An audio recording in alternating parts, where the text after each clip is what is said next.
प्रिय विद्यार्थियों, द्वितीय बीए भाग द्वितीय हिंदी साहित्य का जो पाठ्यक्रम है, सिलेबस है, वो मैं आपको बता रहा हूँ। आप लोग ज़रा ध्यान से सुनो और इसी के मुताबिक आपको तैयारी करनी है। टॉपिक द टॉपिक आपको जो है चुन करके और उसी के हिसाब से आपको पढ़ना है। राजस्थान विश्वविद्यालय द्वारा जारी ये जो पाठ्यक्रम है, सिलेबस है, बीए भाग द्वितीय का है। हिंदी साहित्य हिंदी साहित्य में दो प्रश्न पत्र होते हैं, भाग प्रथम और भाग द्वितीय।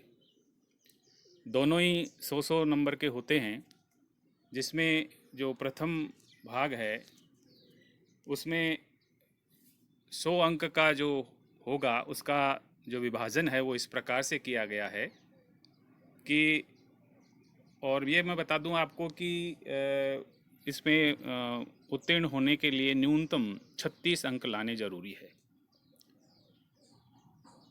पहला भाग जो है वो पद्य का है, रीतिकालीन काव्य का है। रीतिकालीन काव्य में पहला जो कवि है वो केशवदास जी हैं, और केशवदास की जो रामचंद्रिका है उसमें से ये जो पद हैं वो लिए गए हैं, जिसमें पहला पद है राम वंदना। और राम वंदना जो है वो इन शब्दों से शुरू होती है, पूरण पुराण अरु पुरुष पुराण। ये पहला पद है। दूसरा पद सूर्योदय वर्णन है। जब सूर्य उदित होता है तो वो कैसा दिखाई देता है, अपने अनुसार केशव उसका वर्णन करते हैं। और इसका जो पद है वो है अरुण गात अति प्रातः दिन भामिनी के भाल को। ये पद है। दूसरा पद सूर्योदय वर्णन से ही है, जिसमें व्योम मुनि देखिए से शुरू होता है। रामचंद्रिका में से ही जो है पंचवटी वर्णन है, और पंचवटी वर्णन में 3 पद आपको पढ़ने हैं। फल फूलन परे सब जाति फटी दुख की दुपटी शोभित दंडक रुचि, जैसे 3 पद हैं वो आपको पढ़ने हैं। और अंतिम जो पद हैं वो लंका गमन है हनुमान जी का। हरि के सो वाहन विधि के सो हेमहंस हनुमान चलो लंक को। ये पद आपको पढ़ना है। तो केशव में से जो है 4 संदर्भ हैं रामचंद्रिका में। इन संदर्भों में से सूर्योदय वर्णन, पंचवटी वर्णन और हनुमान लंका गमन है। दूसरा जो भाग है इसी में कवि का, वो है रीतिकालीन जो कवि बिहारी हैं, जो जयपुर के राजा जयसिंह के दरबार में थे। उनके 26 पद हैं। ये 26 पद जो है आपको पढ़ना है। मेरी भवबाधा हरो तजी तीरथ हरिराधिका नाच अचानक ही उठे बिन पावक बिन मोर कहत नटत रीजत खिजत नैनन नेहन नैनन को कछु उपजी बड़ी बलाय पाय महावर दैन को नाइन बैठी आय मंगल बिंदु सुरंगु मुख शशि केसर अंग अंग नग जगमगत दीप सिकासी देह भूषण भारी संभारी है कीने हूँ कोटिक जतन अब कही काढ़े कौन या अनुरागी चित्त की समझे नहीं कोई यद्यपि सुंदर सरपुनी सगुना दीपक देह कहा कहो वाकी दशा हरि प्राणन के ईस पत्रा ही तिथि पाइये वा घर के चहुपास अंधियारी निस अंधियारी नील पटु पहरी चली पिए गे है औंदाई सीसी सुलखी विरह अगन बिल्लात इत आवती उत जाति सखी लाल तुम्हारे विरह की अगन अनूप अपार कहलाने एकत बसत अहि मयूर मृगवाग कनक कनक ते सोगुना मादकता अधिकाय को कही सके बड़ेन सु लखे परी हूँ भूल नहीं पराग नहीं मधुर मधु मरत प्यास पिंजरो पड़ो जगत जनायो जेहि सकल और अंतिम दोहा जो है वो है तो लागी या मन सदन में। इस तरह से ये पद हैं। इन पदों को जो मैं जब पढ़ाऊँगा तो इनकी व्याख्या मैं आपको बताऊँगा ऑनलाइन, तो आप थोड़ा ध्यान से इसको देखिएगा। तीसरे कवि हैं देव, ये भी आचार्य हैं, और इनके जो पद हैं वो हैं जाके न क्राम को क्रोध विरोध, कौ कहो कुलटा कुलीन अकुलीन कहो, रावरो रूप रहियो भरी नैनन, गंग तरंगिनी बीच विरंगनी, ऐसे जो हो जानत हूँ जेहे तू विषय के संग, डार दुर्म पालना बिछोना नव पल्लन के, जब ते कुंवर कहन रावरी कला निधान, राधिका कहन को ध्यान करे तब कहन, माखन सो मन दूध सो जोबन, को बची है यह बेरो बैरो बसंत पे आवत। इस तरह से ये देव के पद हैं। और वीर रस के कवि हैं भूषण, और इनके जो पद हैं वो वीर काव्य के हैं। साजी चतुरंग सैन अंग में उमंग धारी, सरजा शिवाजी जंग जीतन चलत हैं, जैसे जो पद हैं। वेद राखे विदित पुराण परिसिद्ध राखे, राम नाम राख्यो अति रसना सुघर में, उतरी पलंग ते दियो न धरा पे, पग तेऊ सग बग दिशि दिन चली जाती हैं। ऊंचे घोर मंदिर के अंदर रहन वारी, ऊंचे घोर मंदिर के अंदर रहती हैं। अतर गुलाब चौवा चंदन सुगंध, सहज शरीर सुबास विकसती है। सौंद को आधार किसमिस, जिनको आहार चार अंक लंक मुख चंद के समानी है। आपस की फूट ते ही सारे हिंदुओं टूटे टूट्यो कुल रावण अनीति अति करते, भुज भुजगेश की बेसंगनी भुजंगनी को, सी खोद खेद खेद खाती जाती दीह दारुण दलन, अति सौंधे भरी सुखमा सुखरी मुख ऊपर आई रही पलके अलके। ये जो है भूषण जो महाराज शिवाजी के दरबार में थे उनके पद हैं। और पांचवें कवि हैं घनानंद, जो स्वच्छंद धारा के कवि हैं। रीतिकाल में स्वच्छंद धारा कवि हैं। छवि को सदन मोद मंडित बदन चंद, भोरते सांझ लो कानन और निहारती, बावरी नेक न हारती, सोए न सोए बो जागे न जाग, अनोखी लागी आग लागी सो अखिन लागी, निस ध्योस खरी अंतर उदेग, नैनन में लगी जाए जागे सो करे जे बीच, दिनन के फेर सो कौन की शरण जिए, आप त्यों कहाँ पिए, जासो प्रीति ताही निठराई सो निपटने है, मीत सुजान अनीति करो जिन, हा न हूजे मोही अमोही। ये पद हैं जो रीतिकाल में संकलित हैं। घनानंद रीतिमुक्त के कवि। और रीतिमुक्त के कवि हैं आलम शेख आलम।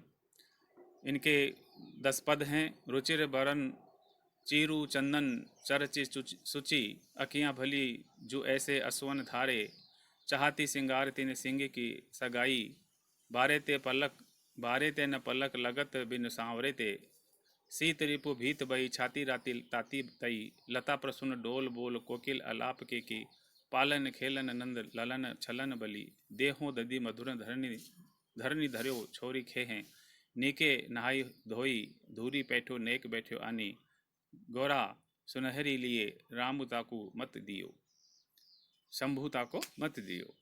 ये आलम कवि हैं। और अंतिम कवि हैं जो हैं वो पद्माकर हैं। पद्माकर जो है प्रकृति का बहुत अच्छा सुंदर वर्णन करते हैं। कोलन में केलिन में कछारन में कुंजन में, और भांति कुंजन ते गुंजरत भोरे भीर, चंचला चमके चहूँ औरन ते चाह भरी, आय हो खेलन फाग यहाँ वर्ष भानु कुमारी ते संग लीने,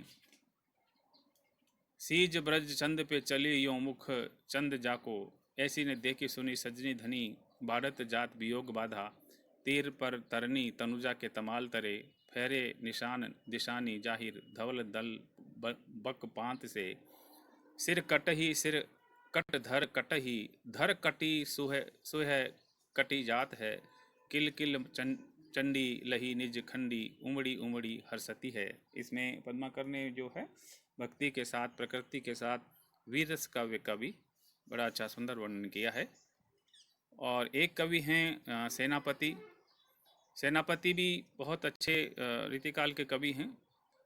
इनका जो है उपनाम है सेनापति, मूल नाम का जो है इनका अभी कुछ कह नहीं सकते, विवाद है।